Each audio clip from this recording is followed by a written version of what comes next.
Olá, estamos aqui mais uma vez estudando a Palavra de Deus, a Bíblia. E hoje veremos o capítulo 11 do livro de Juízes. Vamos aos pontos de destaque para a sua leitura hoje. O primeiro deles é que Jefté, ele é descrito como um homem valente, porém sua origem foi bem complicada. Ele era filho de uma prostituta e aí os seus meio-irmãos o expulsaram de casa porque disseram que ele, por ser filho de uma prostituta, não deveria ter herança junto com eles, não era digno disso. Então ele acabou aceitando essa condição e indo morar na terra de Tobi, longe da sua casa. E alguns homens se juntaram a ele e o seguiam.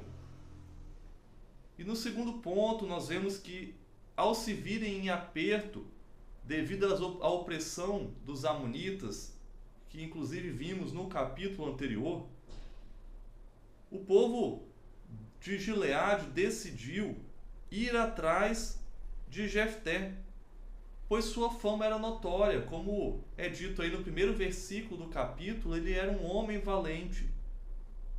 Então eles pediram para que Jefté, os liderasse na luta contra os amonitas, que os livrasse dos amonitas que os oprimiam.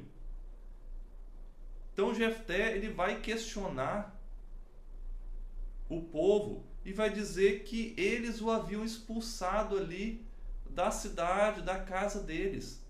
E por que eles agora o estavam procurando? Era só porque eles estavam em dificuldade? No sentido de, poxa, eu sou seu último recurso? E é interessante que eles realmente responderam isso. Sim, nós estamos te procurando porque você é o último recurso. É porque nós estamos em dificuldades. Estamos em aperto.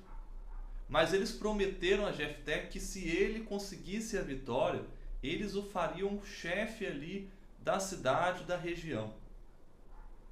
E no terceiro e último ponto, nós vemos que Jefté, ele é mais conhecido justamente por esse voto descrito aí a partir do verso 29, em que ele promete que se Deus desse a vitória sobre os amonitas nas suas mãos, ele ofereceria em holocausto aquele que primeiro aparecesse saindo da sua casa quando ele chegasse. Provavelmente ele imaginava que fosse um dos seus animais ali que apareceria para o receber. Só que o problema é que quem apareceu foi justamente a sua filha, sua única filha. E ele ficou em prantos, porque disse que essa aparição dela não estava nos planos, mas que ele mesmo assim teria que cumprir o voto que havia feito ao Senhor. A sua filha mostrou submissão a isso e disse ao seu pai que ele deveria fazer o que ele tinha prometido realmente.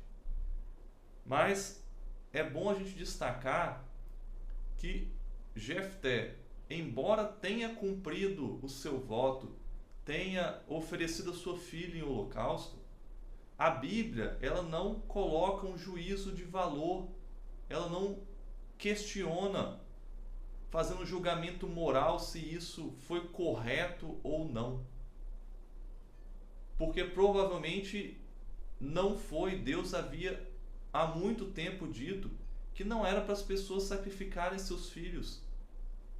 Mas por que então que Deus não impediu, assim como havia feito com Abraão em relação a seu filho Isaque?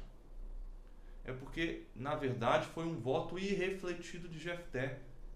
E Deus, na sua palavra, diz que aquilo que você votar, você deve cumprir. Justamente para evitar que as pessoas fizessem votos apressados. Mas infelizmente, foi o que aconteceu aqui e Jefté teve que sofrer com essa situação. Por isso, Deus sempre fala, é melhor que não vote. O apóstolo Paulo, lá no Novo Testamento, vai dizer isso, que nossa palavra deve ser sim, sim, não, não. Não devemos jurar, não devemos ficar nos condicionando as nossas palavras a determinado fato. Aqui, ok, Deus deu a vitória, mas Deus então poderia ser o responsável por essa morte dessa filha de Jefté? Com certeza não.